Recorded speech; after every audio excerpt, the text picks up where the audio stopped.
Welcome to another episode of Let's Wine About It, the only podcast where we toast over wine, right? And we talk about the successes, the failures of building a brand. And today I have the privilege of having a young entrepreneur, a millennial entrepreneur, Alexis Mastrogianni, founder of Virtual Integrity Partners. Yes. Welcome, Alexis. Thank you so much, Andrea. I'm so happy to be here, seriously. I'm excited to talk with you today. It's my honor to have you here. So what are we drinking today? We're drinking Cab. Cab, wow. The go-to. That's your go-to drink every afternoon? After I have 3 kids, so after working, long day. I mean, not every night, but some nights, a glass of wine always makes things better. Well, let's toast. Absolutely. Mm-hmm. Cheers. So, Alexis, welcome. Yes, thank you.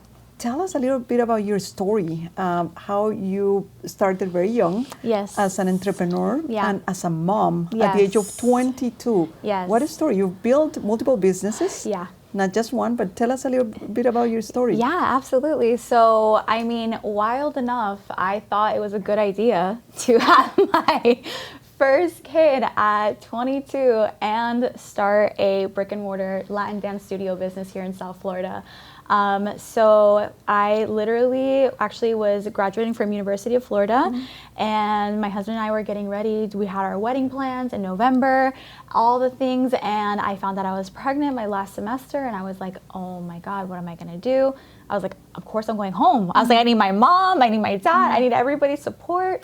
So I moved back and I got my first corporate girl job and hated it. I absolutely hated it. I was working in social services. And my dad, prior to me moving to college, he actually owned 3 Latin dance studios down here in South Florida. And so when I went to college, he sold them off. And when I came back, he was like, hey, what do you think about opening up a dance studio again? And I was like, I know nothing about business. I did dance. I've danced my whole life. I actually went to UF for dance therapy. Oh, wow. Yeah, and it was just not the right fit. So I was like, you know what? Of course. They made it sound so good. They're like, you're going to have your daughter with you. You're going to have your studio, your business. I'm like, you know what? I'm going to have the help that I need. Let's do it. And let me tell you, it was the best yes that I ever said. But it was also the craziest yes, because I mean, first of all, having no business knowledge, jumping in, having to then all of a sudden learn how to market, how to do customer service, how to do follow-up, how to do lead generation, how to manage your employees. I've never had an employee in my life, let alone had my first kid. So it was definitely a wild experience. And we ran that dance studio for 3.5 years, and we wound up closing in COVID when COVID happened. But yeah, it was definitely a wild ride, because in between having my first kid, I also had my second. So yeah, it was basically a baby with 3 babies is kind of how it felt. And thankfully I had a very supportive partner and family, but definitely a lot of lessons and bumps along the way, 100%. Yeah. I have 3 myself, so yeah, I was gonna say cheers to that. Let's just maybe take a quick Yeah. Chloe, this is from California wine. It's delicious. I was gonna say it's very smooth. It's very light. smooth. Yeah, for being a cab, absolutely. So what happened during COVID? Because that was a hard time for any type of business that was customer facing at the time. What happened? Absolutely. So when COVID hit, I mean, we were definitely faced with a bunch of different challenges, because number one, we weren't a necessary business, so we had to close our doors. But number two, we're a Latin dance studio, so you're dancing salsa, bachata by yourself. People want to have that engagement. They want to be with people, so we had to get really innovative. We were thinking, how are we going to make this interactive? How are we going to keep this going? So we had moved to hosting online classes. But even in the midst, I had to do a lot of thinking, because at that time, it was definitely tough. I had 2 little kids. My daughter was 1.5 years. My son was 9 months. At that time, we actually had just moved out of our house to move in with my mom, because we were looking to buy a house, and then COVID hit, and then everything was just on pause. So I am about to lose everything I worked for 3.5 years. I have my family on the line, like, you know, my dreams of what I thought, you know, things were going to be. And so truly the first thing I did was just seek mentorship because I was like, this is a really big decision to either close the doors, close the community. I mean, we had such a huge community, or to keep fighting and, you know, to keep going. And thankfully, I had the greatest mentors, and with a lot of prayer, I was able to just make the decision of, I think it's best for us to close the doors and for me to take my knowledge and everything I learned with running this studio and be able to just help other entrepreneurs who were struggling with like launching in the online space, because social media was kind of up and running at that time, but it wasn't like the go-to. But I had learned it so well from my dance studio, and I was like, you know, I really want to have more time with my kids. It was an adult dance studio, so I was teaching from 7 p.m.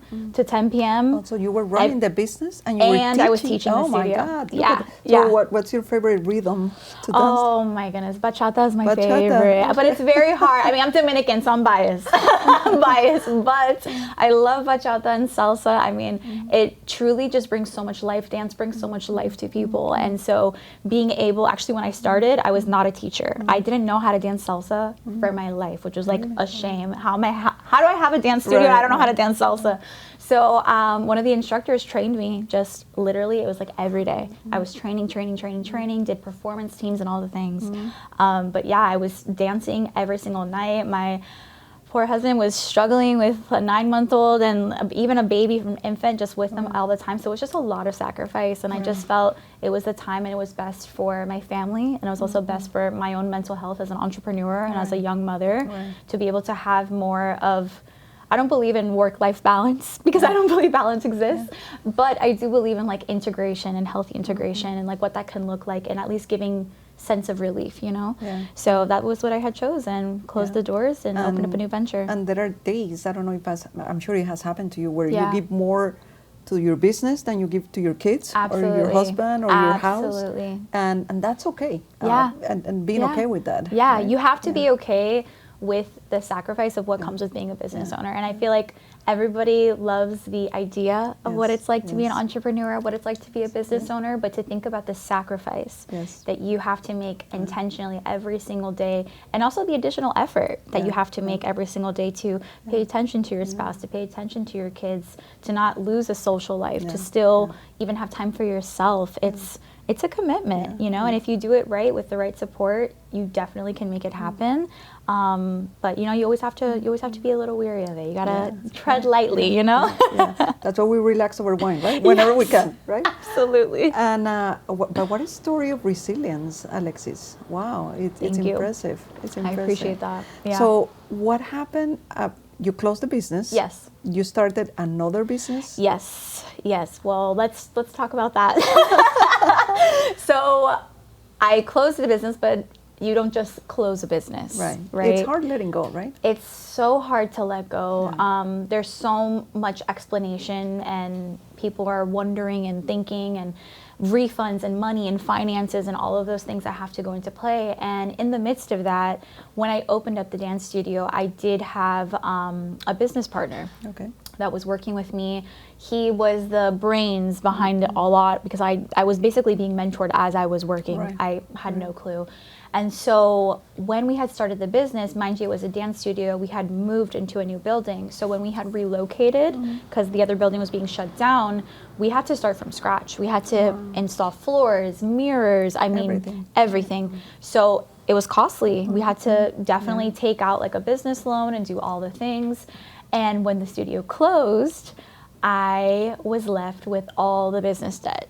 Oh my God. Under my name. Wow. Yeah. Yeah, it was really tough because obviously I didn't know about a partnership agreement, right? I didn't know about all of these regulations essentially to have in place and safety guards to have in place as a business owner. And I was just really trusting of that relationship. And unfortunately, it definitely left me in a position where I was now left with $100,000 in debt. Wow. In the middle of COVID. In the middle of COVID. Not knowing what was going to happen. I was actually, saving to buy a house and all the things. And that was probably one of the hardest things to like go through mentally of how am I this young? I'm left with this much debt. I thought I was doing the right thing. And now I have to file bankruptcy because you're legally responsible. Yeah, I'm legally responsible for that. And I was like, there's no way that I'm going to be able to sustainably be able to have that fresh start. So again, I promise with prayer and really God just placing people in my life that allowed me to overcome a lot of that. I was able to make those decisions on how to strategically now move into my next business venture and close that chapter with peace and no stress, no bitter, no hard feelings, nothing like that. And I think that was like the best part for me because I became a brand development coach and I was stepping into now teaching other people how to safeguard their business and how to safeguard their brand and promote themselves and really just get themselves out there because I wish that I had somebody that would just be as honest and full of integrity to teach me the right things, to do it the right way the first time, you know? That's amazing. Yeah. And for our audience here, we met through Entreprenista. Yes, through Entreprenista. Which is a great network Absolutely. of female entrepreneurs. Yes. Highly recommended. I think it's a great community. Amazing community. Yes. And we were lucky, I was lucky enough to get to meet you through Entreprenista. Yeah, Entreprenista, Stephanie, they have done such a great job with that community. That's what brought us together, thankfully. Look at that, another opportunity. That's right. So you were a brand coach for a while. How long did you do that for? I did that for, I think it was like 2.5, it was about 2.5 years going on 3 years because then ding, ding, ding, baby number 3 came.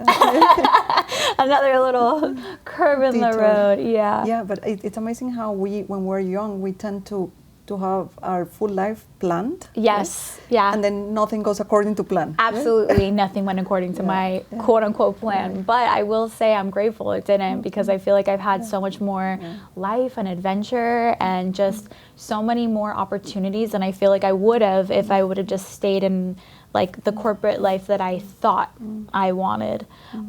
So yeah, absolutely, I agree with you. Yeah, and you lived probably a lifetime of experiences in your 20s. 100%. Right? Yeah, I actually turned 30 this past December, like last December. And I was like, I literally started 3 businesses. I had 3 kids. I've gotten married. Like everything that you've done is in 3s. Yeah, right? In 3s. And I'm like, okay, I don't know. Hopefully the success next is like more success in 3s times 3. Absolutely, yeah. Wow, that's amazing.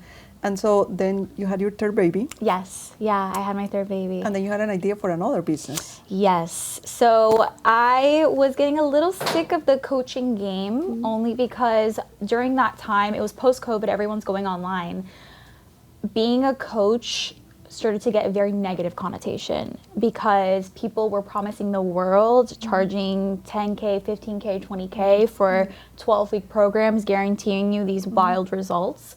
And then not seeing it through. And so thankfully that was not my experience with my clients, but when I was looking for clients or when I was like just getting all this negative feedback and I was like, I think it's time for me to kind of just reevaluate what I'm doing because something else working as a brand development coach is you can tell people what to do, but if they don't have the support to make it happen and they can't make it happen, it's never going to happen. They're never going to get the results they're looking for, right? So that's where virtual assisting came up, was because I was like looking for, how can we get the right support for execution for these people? And one of my friends, she was contracted by a company. I was pregnant, about to have my baby, and I was like, listen, I think I just want to do the work, get paid, keep life simple. I'm about to have a baby and just do it. And I always thought of virtual assisting as something overseas. I never thought of it as something, here in the US, but it was something that was really booming. And so I had applied for the position. It was for a marketing specialist and I got it. And so that was when my eyes were opened to the possibilities of what it is to be a virtual assistant, how you can really step in. I worked with incredible, amazing CEOs who were just building incredible brands and businesses. So it was just very exciting for me. And when I had started that venture, I also then saw the back end of what it looks like. And me having the entrepreneurial mind, I was like, okay, wait a second, these profit margins are crazy. It's like, right. The profit margins are crazy. I also feel like this could be done a little bit better for the assistant. This could probably be a little bit better for, you know, the client. And I was faced with a little challenge because my mom and my sister-in-law, they were looking for work and they were really struggling. And I was like, hey, this agency that I got contracted with, they're always hiring. They're amazing. Apply. You guys have 10 plus years of experience. They're going to hire you, of course. Right. They applied. They did not hire them. And at that point, I was like, all right, that's it. I was like, I'm just going to take this as an opportunity to put my entrepreneur hat back on, really step into this role that I know that I was made for, but I just needed a little break, and start this business to not only support myself, but to help support my family as well. And that's what launched Virtual Integrity Partners. So Virtual Integrity Partners. Yes. And what's for our audience, what's the website? virtualintegritypartners.com. That's great. And obviously you're on social media. Yes, Virtual Integrity Partners everywhere. That's great. And you were telling me earlier about the name.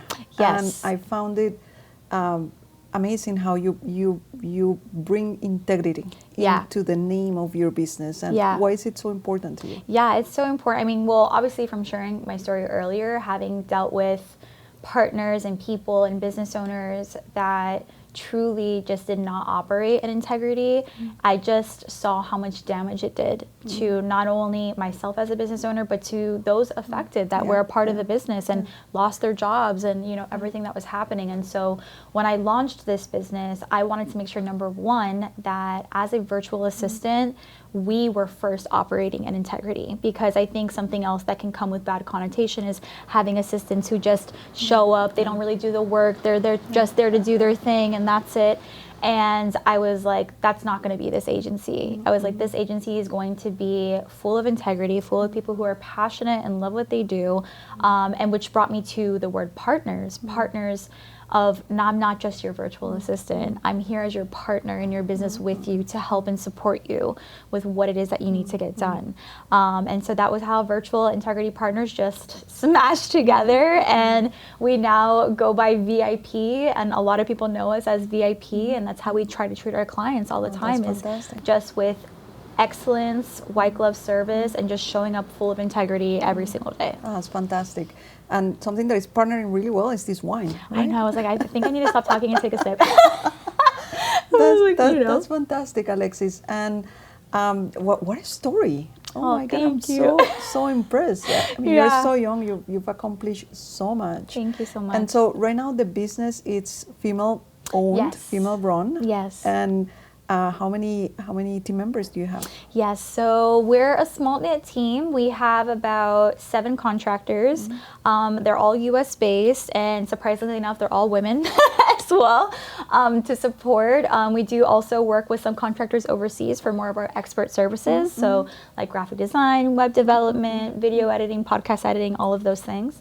But yeah, very small knit team. I am very intentional with who we have on the team, because I know what it takes to like really show up, and I know what it takes to really just support business owners in the way that they need. As a business owner, your mind is not on the little things. You are constantly thinking of bigger picture, and you're always like kind of like nitpicking things because you're so overwhelmed. And so as a virtual assistant, you need to be able to step in and kind of take that stress and that pressure off and really show up with excellence, because if not, it's like, why did they hire you in the first place? Oh my God, that resonates so much with me, because I was having a conversation earlier today with someone that, my hair is in the big picture of things, right? And but however, that attention to detail, it's so critical, and it's so important. So critical. Yeah, it makes a difference. And Alexis, building a brand, right? Because part of a lot of the work that we do, it's helping companies build their brands. And I think we would love to hear what are some of the challenges or learned lessons that you've undergone over the past years building, whether it's Virtual Integrity Partners or other brands. What can you share with us? That's a great question. I would say probably one of the hardest parts about building a brand is not getting caught up in the hype.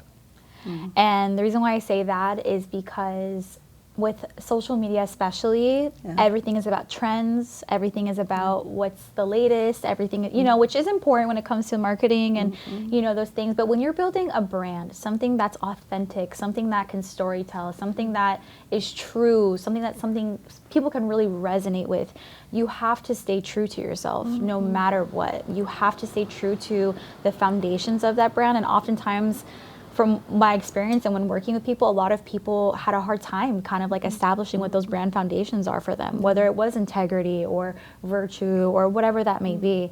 And so I always say, don't get caught up in the hype. Like, stay true to yourself, be who you are. Don't try to copy everybody's content and do all of those things. Like, what can we do to represent your brand and business well and bring that unique proposition forward without, you know, blending in with what everybody else is doing, you know? Yeah, I think you hit it, the point exactly on authenticity. Yeah. And keeping that authenticity, it's so critical. It's so critical. To building any brand. Yeah, and absolutely. Being true to your values, right? As a brand and as a leader of a brand. Right? Absolutely. And now, how much, 'cause we usually have, sometimes we have clients that come to us and say, I want you to position my brand, but I don't want you to position me.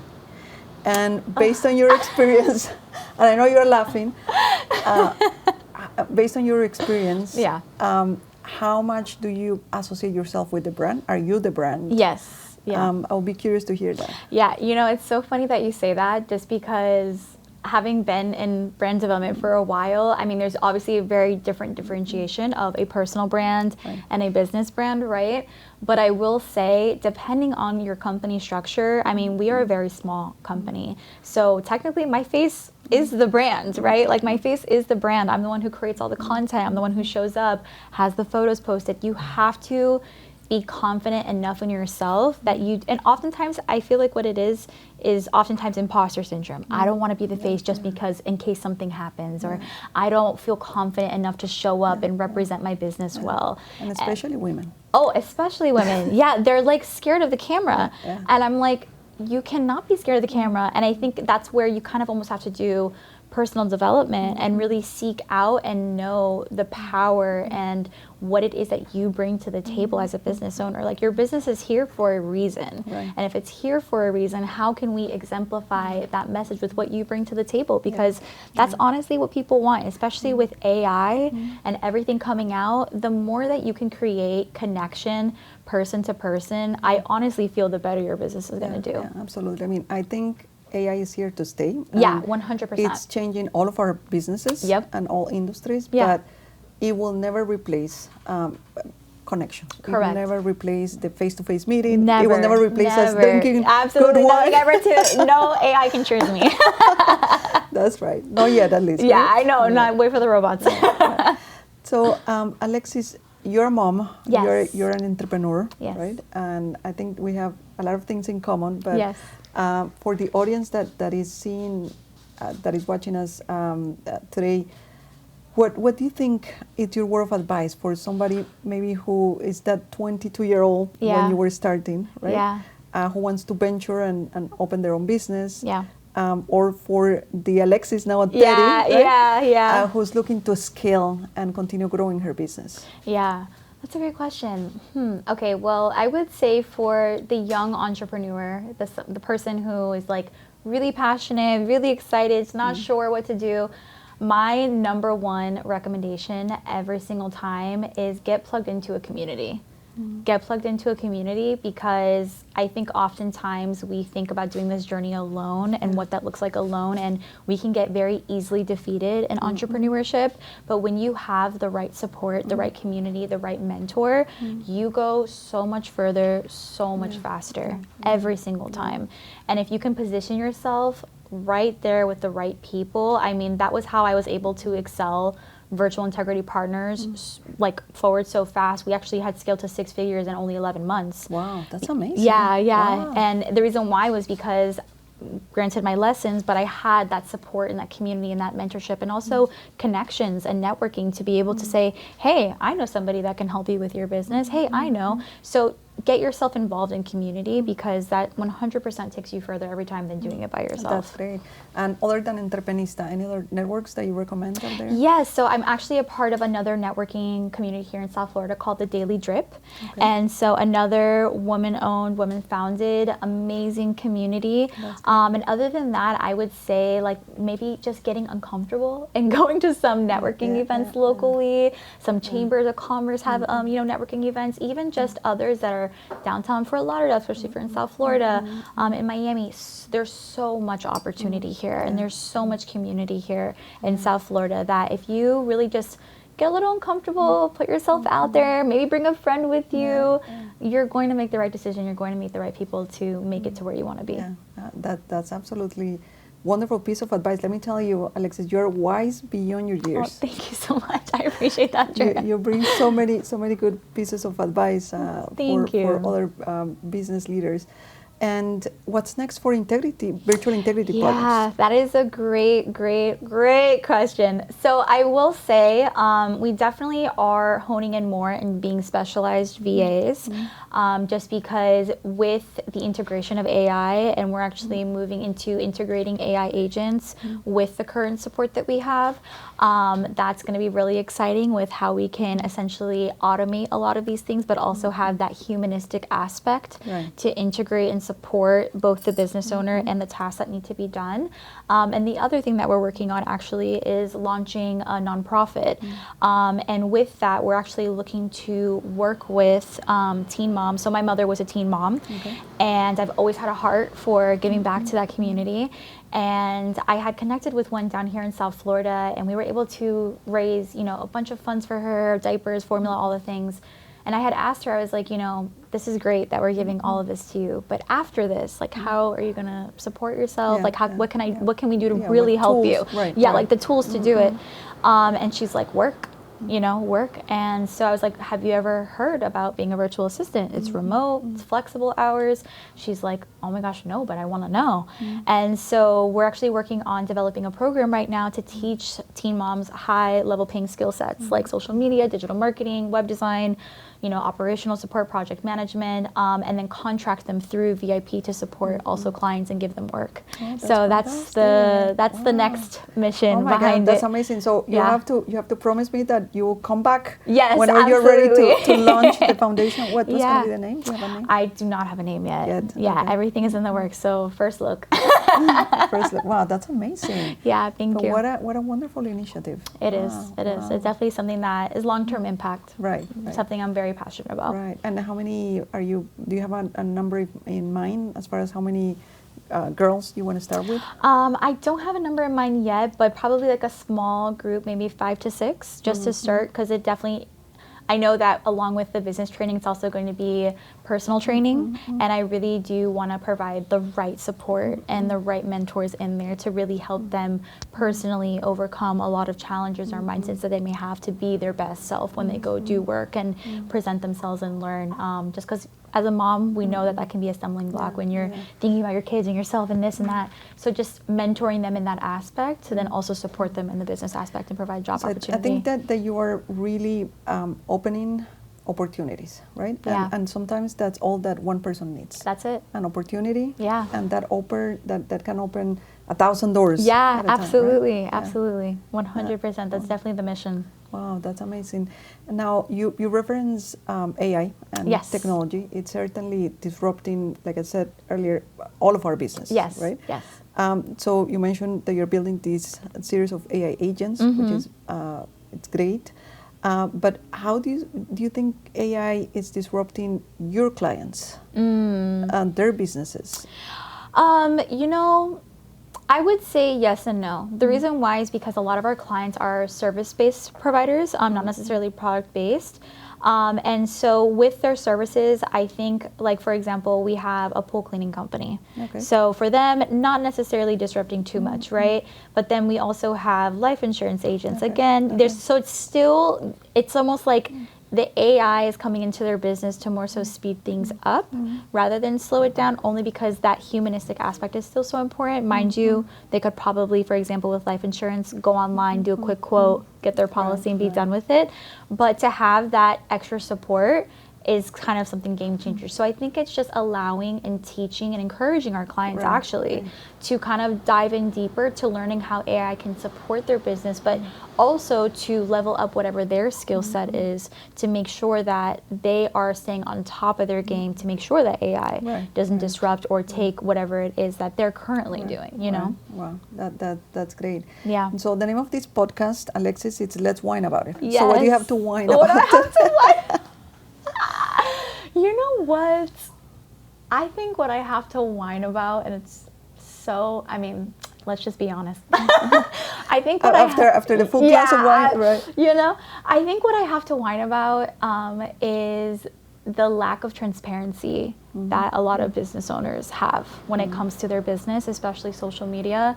I think it's frustrating and it's a little annoying when you as a business owner know without like a shadow of a doubt that as much as they try to make it sound or like sell their program or whatever it is that they're trying to offer, that it's so much more than that.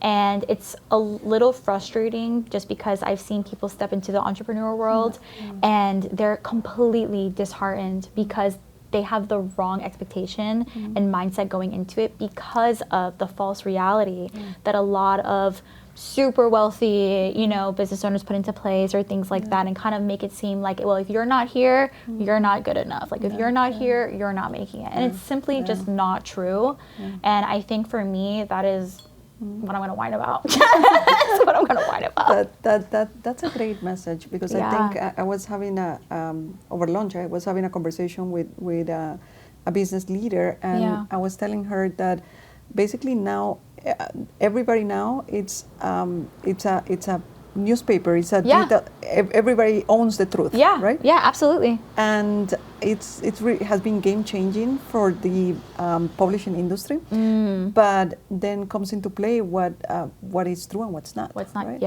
And I agree with you. There are a lot of false narratives, but I think that as technology evolves, also hopefully that will be vetted somehow. I hope so. Way, right? I hope so. Like literally false news, fake news. This is not real. This is not true. Or at least, if you have a platform, to be genuine and honest, you know, don't try to just make things for show. Like it's fun to kind of be proud of what you have and share what you have and what you've experienced, but also be real about what it is on the day to day and show people that, because not only does it just bring transparency, but I feel like it will help so many people know that they aren't alone in this journey and that they can have the right support.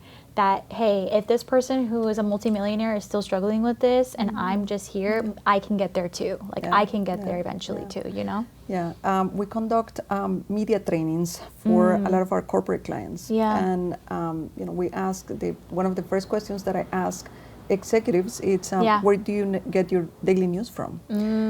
That's a good question. What we've seen, it's about 80% of them get their news from social media. Which is, I think that's everybody, honestly. The Wall Street Journal, it's not the New York Times, it's whatever, it's on their feed. Yeah, right? Absolutely. So I think a lot of the patterns of how we consume information have changed. Absolutely. And continue to evolve very rapidly. So it's, I think that will be a longer conversation or more wine, absolutely, right? Absolutely, because that can go on forever. Wow, what an amazing story, Alexis. Thank you so much, It's an Andrea. I amazing appreciate story. that. Thank you for sharing your story today with us. Yeah, we have a thank you little for having tradition me. where that you have to sign the cork for us. Awesome, let's do it. And then we have a little box here where we're collecting all of our corks, but you made the promise that you're going to come back once you're ready to 100%. to launch your foundation. There's wine and Andrea. Hello? Yes, I'm there. Yes. Please keep following us. Comment. Alexis has an amazing story. What a story. You're so young. You've accomplished so much. Thank you so much. I appreciate that. I hope to see so many great things from you in the future. Yeah. And let's please keep in touch. So yes, thank you for having me. Let's whine about it. Let's whine about it. Cheers to you and to your success. Thank you so much.